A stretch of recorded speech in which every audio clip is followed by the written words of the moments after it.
With a Venmo debit card, you can Venmo more than just your friends. You can use your balance in so many ways. You can Venmo everything. Need gas? You can Venmo this. How about snacks? You can Venmo that. Your favorite band's merch? You can Venmo this. Or their next show? You can Venmo that. Visit Venmo.me/debit to learn more. You can Venmo this, or you can Venmo that. You can Venmo this, or you can Venmo that. You can Venmo. The Venmo MasterCard is issued by the Bancorp Bank N.A. pursuant to license by MasterCard International Incorporated. Card may be used everywhere MasterCard is accepted. Venmo purchase restrictions apply. You know that feeling when someone shows up for you just when you need it most? That's what Uber is all about. Not just a ride or dinner at your door. It's how Uber helps you show up for the moments that matter. Because showing up can turn a tough day around or make a good one even better. Whatever it is, big or small, Uber is on the way. So you can be on yours.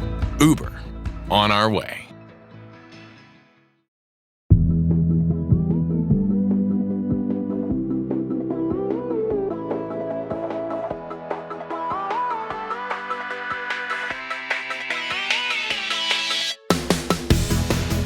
I'm Candice Lim. And I'm Kate Lindsay. And you're listening to ICYMI. In case you missed it. Slate's podcast about internet culture. And Kate, I do have some bad news that I'm going to convert into good news. I'll start with the bad. Bad news. We don't have a song of the summer. But good news, we have 2 sounds of the summer. I mean, the way our attention spans are going, I think, sounds of the summer is the future. 7-second clips.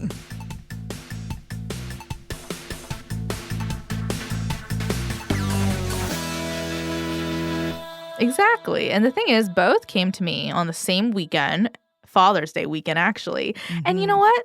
They're staying in my head. The first comes from your beloved franchise, but not your top version, Love Island USA. I'm a mommy. Mommy? I'm a mom. Mamacita.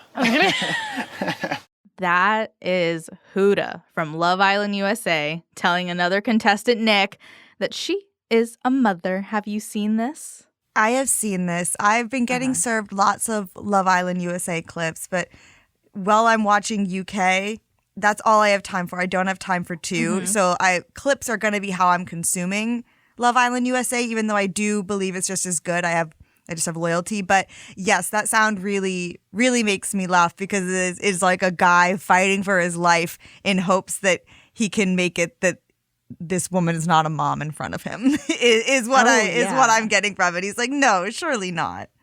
Yeah, I think what's also funny is that Huda, like, before she said this, that she's a mommy, she was like, you can't tell all the other guys. And I'm like, isn't this going out on air, like, right now? And she, in fact, tells other guys. Yeah. And so she's Mamacita. And I love this sound. I love the meme it's becoming. But I don't love it as much as another sound from one of the true icons of the internet, someone who was also a parent. I'm a dad. I'm a husband. You're not getting it. It's not clocking to you. It's not clocking to you that I'm standing on business, is it? We're on the sidewalk, Joe. I don't give a if you're on the sidewalk. I'm a human being. You're standing around my car.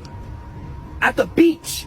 At the beach. Yeah, that's Justin Bieber, Papacita, some would say. Ooh. He's standing outside Soho House in Malibu on Father's Day weekend. He's talking to paparazzi. I'm hearing he was out there for like 11 minutes pontificating about standing on business. Mm-hmm. But, it's this moment, that particular statement that we clipped, that's definitely crossed from TikTok to Twitter virality, which is like ultra virality. Yeah.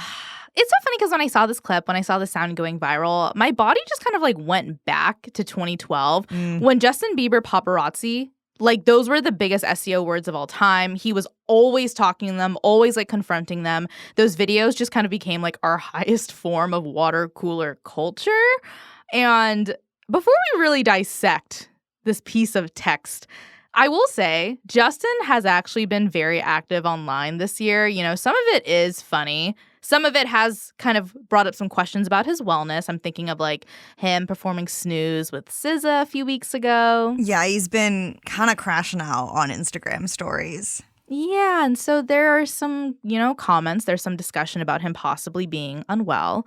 But I guess what fascinates me is that Justin has been so famous for so long. He has been fighting with the paparazzi since he was a kid. And yet, he is still able to go like tier A, viral online, without putting out new music, without having a huge hit. Just because, to me, I think he is a pillar and a product and therefore a producer of internet culture. Well, you know, he has this sort of paparazzi moment happening. And yes, he doesn't really have new music, but one of his really old songs has become a TikTok trend, specifically Baby. It is like part of this TikTok trend where you wake up in your pajamas and then as the beats in the song hits, you do like a really dramatic movement. And during that movement, it cuts to you like all dressed up to go out for the night or whatever. And so he's everywhere. He's in the air.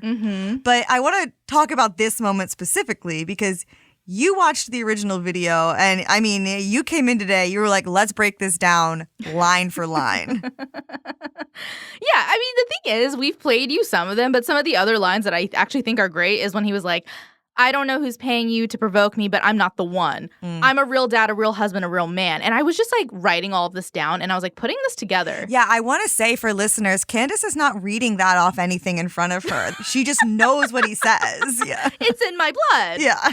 It's in my DNA, actually. My whole thing, though, is like I am looking at this block of text that I have written out to myself in my brain, and I'm like, there's a song here. There is a song here. And even if it doesn't make sense to us yet, I do think it made sense to Justin in the moment. And if he just kind of like wrote this down, handed it to John Bellion, I do think a hit could be made. I hear it. I mean, it's coming from a place of, I mean, he's, like you said, he's been dealing with the paparazzi all his life. Yeah. And so when I hear this, like outside of even just mental health concerns, this is someone who is so fucking tired of these people, and he has every right to be. And so these words are coming from the heart. And yes, I agree. They would make a perfect song. Yeah. And word choice interesting here, because the other thing I find interesting is, look, part of the reason that Justin is going viral for this is because he combined two like internet-y phrases, but he used them very incorrectly. Yeah. So like Jelani Turner-Williams wrote up this piece for Complex about how when he says it's not clocking to you, like clocking is a phrase that is a word from the trans community about like identifying each other in public. Standing on business is AAVE. Justin is using both incorrectly. He's not standing on business. He's just standing there. And so this is like a definitions issue. Right. I mean, the misuse is kind of maybe the key to the success because looking at Justin's month online alone, people are still talking about, like this feels like old news now, but this was recent. Yeah. They're talking about him admitting on Instagram that he told his wife, Hailey Bieber, that she'll never be on the cover of Vogue. He willingly admits that, and he admits that the same week that she is on Vogue. And he's like, oh, how funny is that? And everyone's like, wait, that's actually so mean to say to your model wife. Yeah. And then this video comes out the same weekend when Hailey allegedly commented and then deleted on Instagram, Father's Day sucks ass, which is a callback to when Justin said Mother's Day sucks ass. I mean, there's a lot going on with him. And it's kind of impressive how firmly he can stay in the headline cycle because of the internet. He's just memeable. He's just memeable. And, you know, true marker of a meme, getting remixed, because you bet your ass Justin has been remixed. Let's hear it. You're not getting it. It's not clocking to you that I'm standing on business, is it? At the beach. At the beach. At the beach. And I'm standing on business. At the beach. At the beach. At the beach. At the beach. At the beach. I'm a dad. Surprisingly, not the part that I thought they would make into a remix, right? Yeah, the beach part. Right? Yeah. But that's the thing, like, this was posted by Casa de Music on TikTok, by the way. Same person who made the One Margarita, I'ma Open My Legs song. Oh my gosh, okay. Yeah. Wow, yeah. Like modern Mozart. Literally. And also, what do you mean we don't have a song of the summer? We just heard it. You're right. You're so right. Man. But the thing is, this is what Casa de Music does. He makes viral moments on TikTok. I hope he plays this on every rooftop this summer. But here's the thing. Who's getting invited to the rooftop? Who's sending the invite? More importantly, how? Because I don't know if you've heard Kate, but Partiful's canceled. Or is it? I think we should find out after the break. When we come back, what's going on with the event invite at Partiful and why there just isn't a good online invitation option anymore.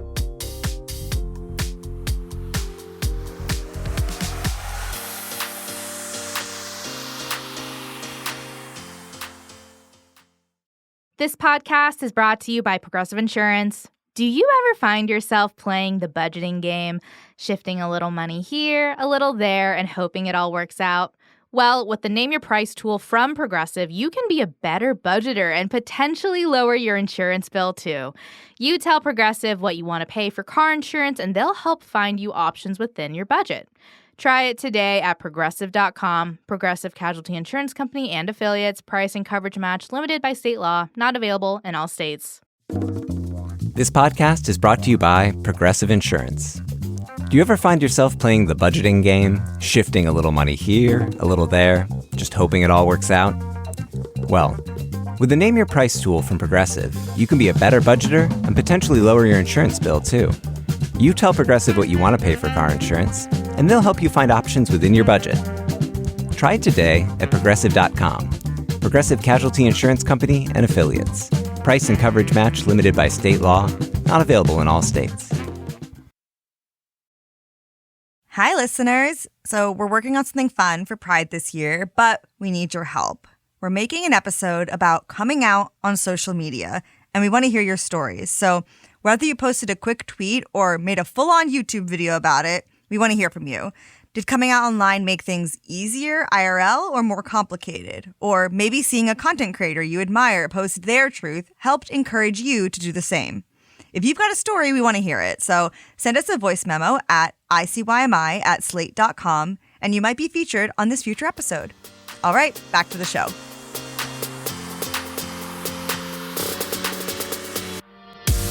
And we're back. So Candice, I've also been hearing that Partiful is canceled and that we should stop using it. But this is like the worst time ever for that to happen because it is summer. We're going outside. We're going to the park. We're getting invited to more things. And I'm like, if we can't use Partiful to facilitate all of that, what can we use?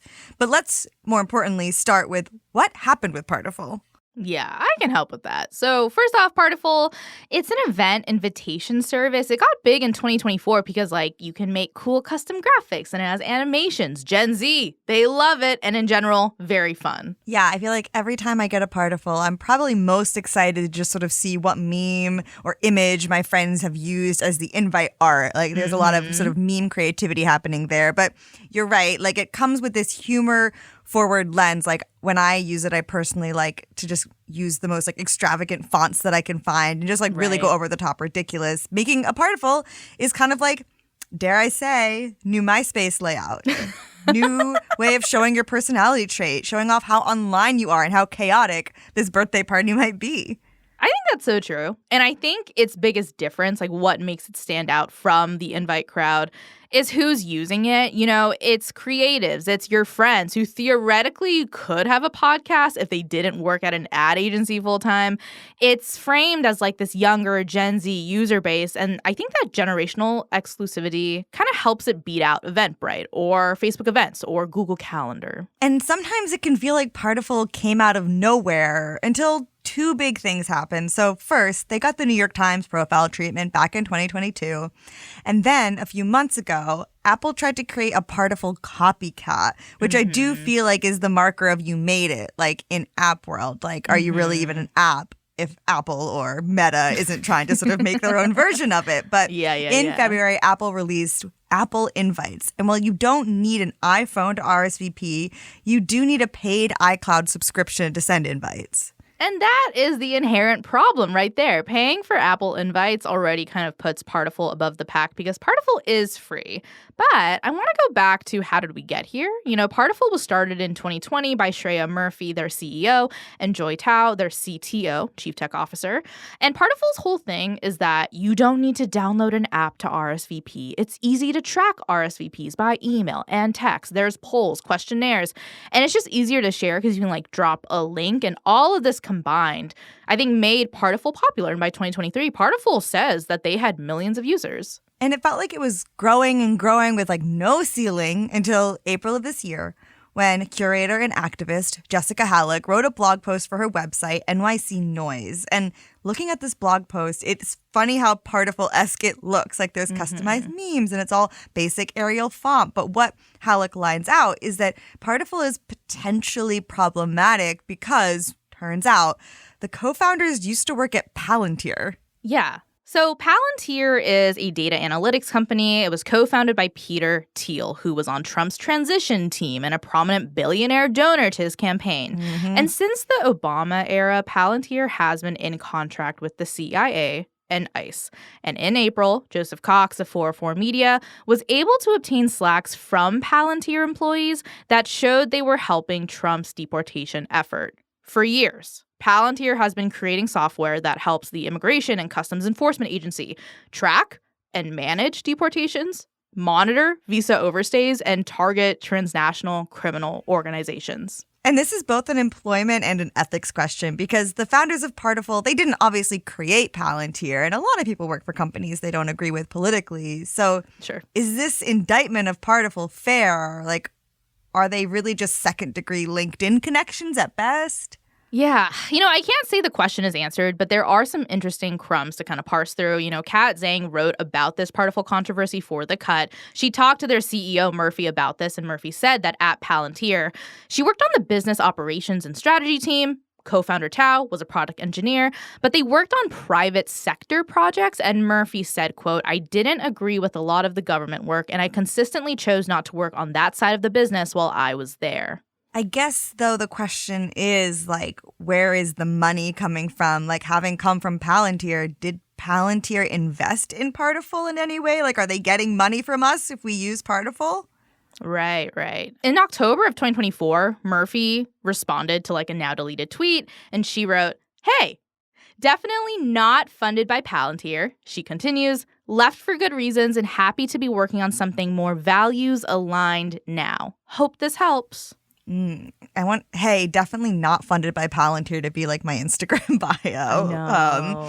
But I think what is difficult to figure out is does it matter when someone is distancing themselves from a big bad company whilst also participating in its culture? Because as Kat pointed out in The Cut, 2 weeks after Murphy tweeted that, she spoke on a panel that was in partnership with Palantir and was about being in the, quote, Palantir Mafia. Yeah, and that's a reference to the PayPal Mafia, which is another Peter Thiel company that spurned off a bunch of players in tech like Elon Musk and the Reddit guy and the Yelp guy.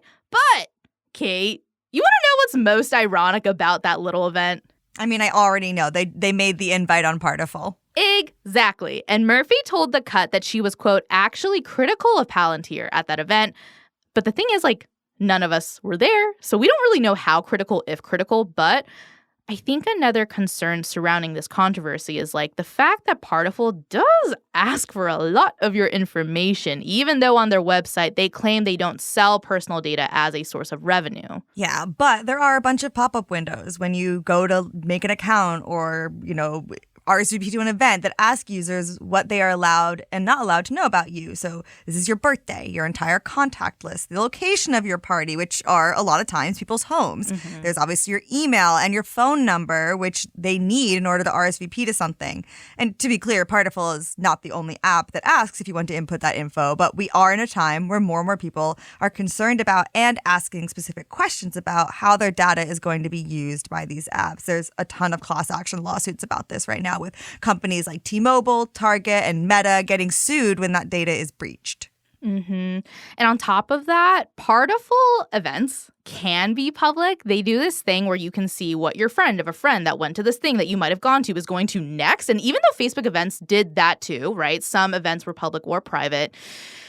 It's on the user to choose that privacy, or else you're ex-boyfriend's coworker's ex-boyfriend is coming to your July 4th party. Hot dogs up. They're like, what's the mood? Let me look on Partiful. But this conversation also reminds me of the discussion women were having around period tracking apps, especially after the reversal of Roe v. Wade. If you've used Partiful before, there's this feeling of panic. You've already given up so much before knowing that maybe it was in the wrong hands. And so I'm curious if there's a way forward when it comes to inviting people to events, but let's get into it after the break. When we come back, are there any good invite apps left, and why this question is harder to answer than we think?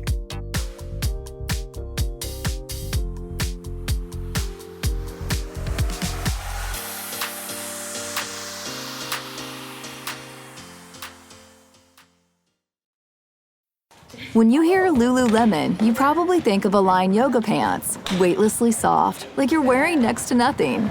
That's why you see them in class, at the grocery store, and in the park. But did you know about skirts with built-in liner shorts so you can still jump for the Frisbee? And tanks and bodysuits? With Align's iconic stretch, you won't want to take it off. And with endless style options, you don't have to. Shop in-store or online at lululemon.com. I think you're on mute. Workday's starting to sound the same. I think you're on mute. Find something that sounds better for your career on LinkedIn. With LinkedIn Job Collections, you can browse curated collections by relevant industries and benefits, like flex PTO or hybrid workplaces, so you can find the right job for you. Get started at linkedin.com/jobs. Finding where you fit. LinkedIn knows how. Savor every last drop of summer with Starbucks. From bold refreshers to rich cold brews, the sunniest season only gets better with a handcrafted iced beverage in your hand. Available for a limited time. Your summer favorites are ready at Starbucks. Hey listeners, hope you're enjoying today's show. If this is your first time listening, then welcome. We are thrilled to have you here. In case you missed it, our show comes out twice a week on Wednesdays and Saturdays, so make sure you never miss an episode like this past Wednesdays on the YouTubers and podcasters who are covering the Diddy trial and beating legacy media at their own game.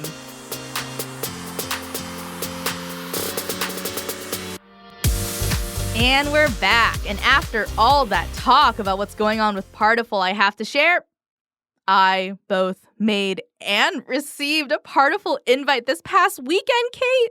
Okay, well, one, what did you make the invite for? And two, am I on that invite list?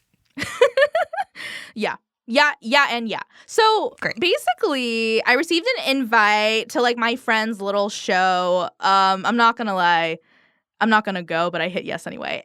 So that's We're going to talk about that, Candice, in this segment, but keep going. We'll talk about that. But then the event I made was like, I'm thinking about having a little gathering like in my home, you know. And here's the thing. I've actually never made a Partiful before. And so this is my first time doing it. I'm not going to lie.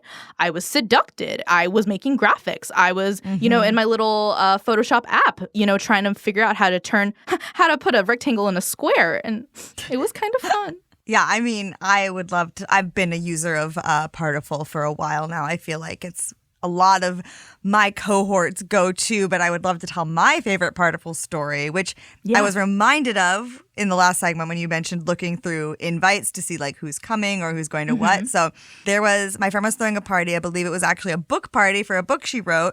And my other friend, who is single, was obviously looking through the invite list to see who was attending, seeing if there was like anyone there that she could be interested in, which is like, you know, good recon. And she sees, you know, the drop down list of all the names. It's, you know, the names and then very like the picture, their profile picture, but it's like very small. And she was like, oh, that person looks really hot. Like, I hope they're there. Yeah. And then I think it was while we were there or like right ahead of going, she was like, there was, I think, gonna be a really hot guy there. And she goes to look at the event again and goes and like tries to get a closer look at their picture and realizes once it comes up that what she's actually looking at is that person's profile picture, which is a picture of a young Al Pacino and is in fact a real person who does exist, but not them, and is much, much older. And her hopes really were dashed because she thought it was a hot guy,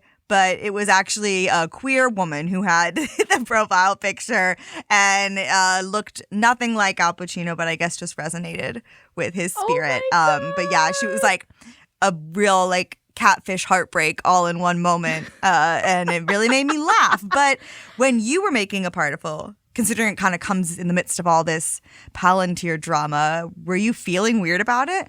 I was feeling weird about it. I also just want to say I'm so sorry your friend was played like that. It does really bring me back to like, remember those 2 weeks when we were having the young Al Pacino or young Robert De Niro conversation? Yeah. And it's like, baby, have both. Have both. Oh my God. Yeah.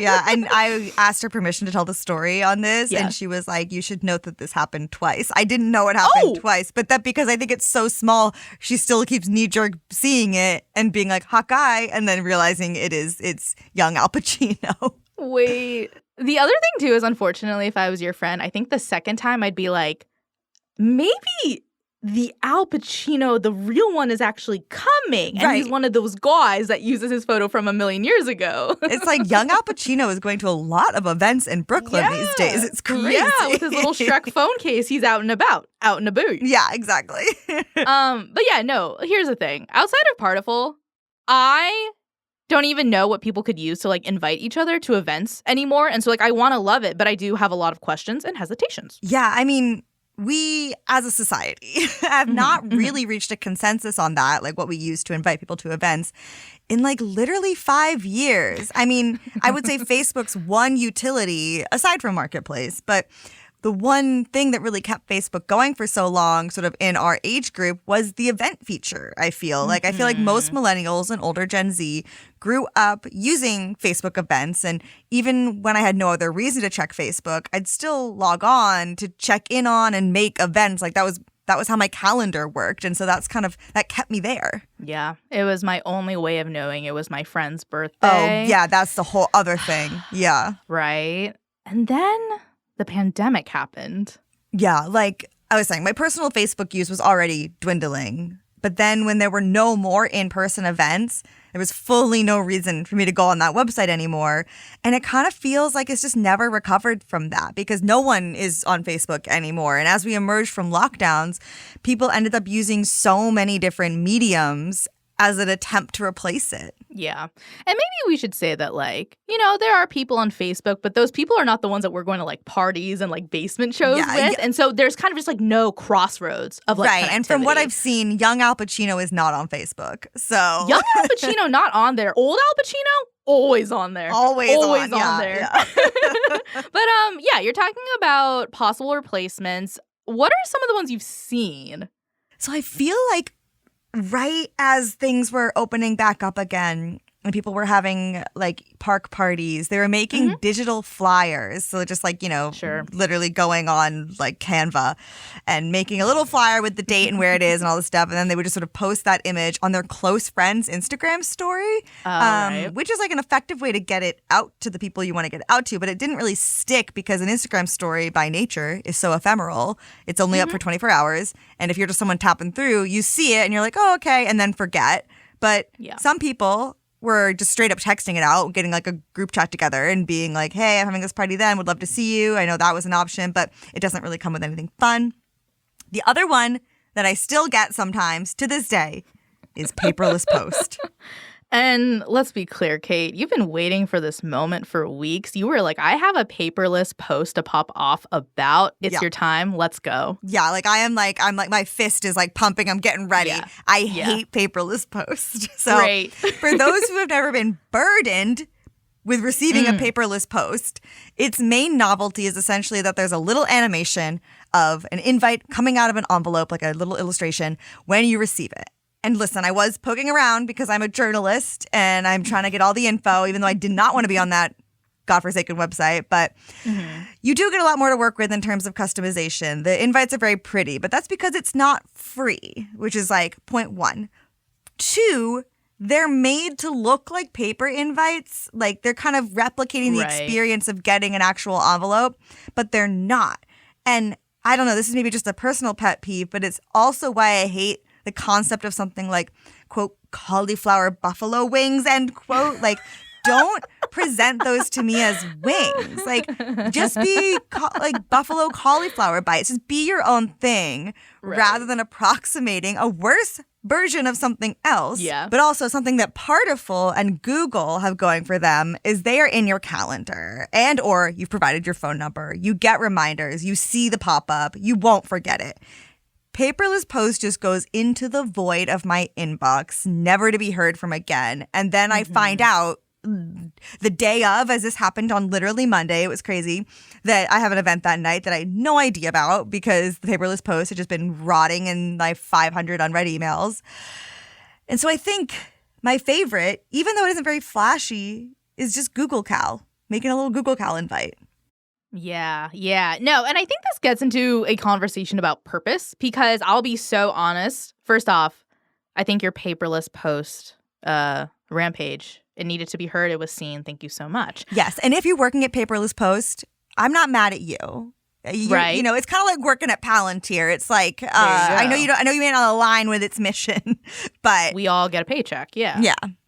Yeah. My thing is, I actually always assumed that paperless post was just for weddings. Yeah, that seems to be, I mean, that's like, I've gotten it for that, but then, and I do think it was for more elevated events. And then in this sort of dearth of options after the fall of Facebook events, like people turn to that, and I'm not a fan of it. I'm just not, it's just a little too much.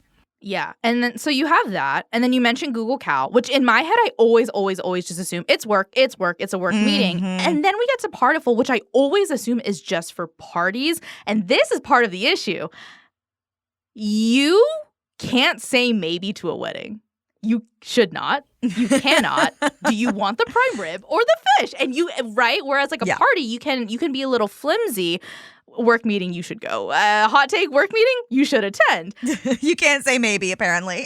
Right. But that's the thing. I think Partiful worked because it made event organizing fun, and that's the thing. Stepping real back. Organizing, producing events, not fun. Oh my God. Yeah, I never have less fun than at my own birthday party. It's not sexy. And so this idea of like coordinating a party, especially if it's for yourself, it kind of like takes out the spontaneity of community because like even your most unemployed friend can't come to your party. So unfortunately, you have to use technology to make things happen to see your friends. Partiful comes in, makes it a little more fun, but still, you're an appointment. You're just a dot on their calendar. And you mentioned the maybe button. Right. And I want to support you in all your endeavors, but this is actually touches on, I feel like, the much larger problem that's really the crux of this issue. Not paperless post? Well, screw paperless post, but no, what I'm about to say is somehow not actually their fault. It's Facebook's fault. And that is the maybe attending button. I actually really love this. Say more. Yeah, so everything has been downhill since maybe attending was introduced because it has rendered all RSVPs meaningless. I think that's true. Also, if you're maybe attending my birthday party, that's rude. Yeah, it's rude. And it basically sort of gave people a kosher way to kind of be like, well, I'll come if I feel like it, maybe attending. Even though, I think it was meant when you're like, oh, I'm not sure yet, but that's not how it's been abused. It's been abused and it's like, maybe I'll show up. And as a host, I need to know if you're coming. I'm literally providing all my guests with food and or alcohol out of the goodness of my perfect heart. And I want to make sure I get the right amount. And so it's important to know who's coming and who isn't. Exactly. And they never say anything. They never explain. People just leave you on maybe, never follow up. Right. Yeah, we talk a lot about being left on red, but like left on maybe sucks just as much. And it has created this very non-committal event culture that is tearing apart society. Because now, even people who say they are attending can sometimes still never show up. They've basically used that button to sort of secure themselves like a spot on the list, but they aren't sure if they'll actually be there. And so that's also a weird space to be in. Like you can't trust anything you see. And then where do you, like that's how, you go from not trusting anything to like tinfoil hat real quick. I mean, I should also say though, am I guilty of hitting maybe and then not going and not saying anything? Yes, I'm a hypocrite. Yeah, no, I am too. And like, it's to the point where right now in my notes app, I have a draft called Event Apology. And it's literally just me being like, wait, okay, Slate Plus, we're going to read those out. Read your event apology. Yeah. Hi, insert. Sorry I couldn't attend your insert at insert. Yeah. Hope you're doing well. Yeah, I just had to help my husband word turning down, a no to a wedding because we just have so many this summer and this one's across the country. Yeah, he could have used one of your templates, but I should stop in terms of at least he's saying no. He's not saying maybe to a wedding. Right. And it's something I really should just eliminate the maybe altogether. But it feels like the same thing as people posting about like how great it feels to cancel plans and stay home. And then they wonder why we're in like a loneliness epidemic. And it's because we've allowed socializing over the internet to really erode away at these social norms, like leaving people on red, leaving people on maybe, ghosting. It's so impersonal, but the actual thing is me inviting you into my home. This is such a fruitful discussion. It's us looking in a mirror. It's us looking in a mirror, you know, and calling ourselves out. Calling ourselves in. Calling ourselves out, then in, then out. Oh yeah, I only treat myself with grace, of course. I'm being called in. Maybe. So let's make it personal, Kate. Let's say theoretically, okay? I sent you a Partiful. Would you accept it? Would you text me and say like, hi, I don't know if you heard the episode we just did, but like ethically speaking, this is no for me? No, I'd accept a Partiful. You'd receive an email like that if you sent me a goddamn paperless post.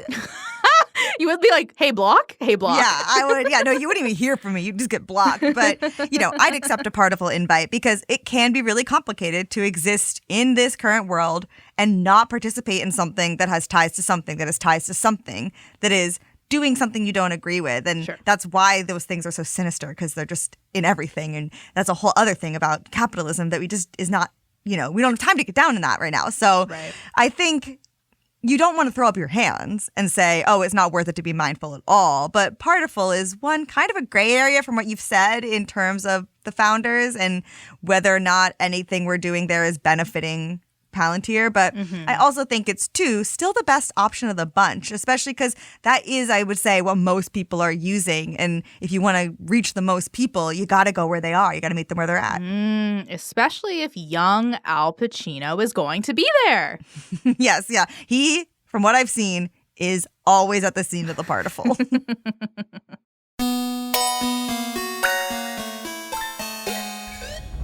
Okay, that's the show. We'll be back in your feed on Wednesday, so definitely subscribe. That way, you never miss an episode.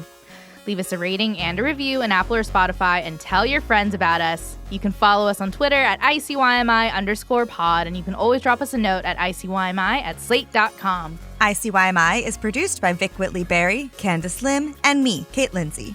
Daisy Rosario is our senior supervising producer. Mia Lobel is Slate's executive producer of podcasts, and Hillary Fry is Slate's editor-in-chief. See you online. Or on a beach, standing on business. Hell yeah.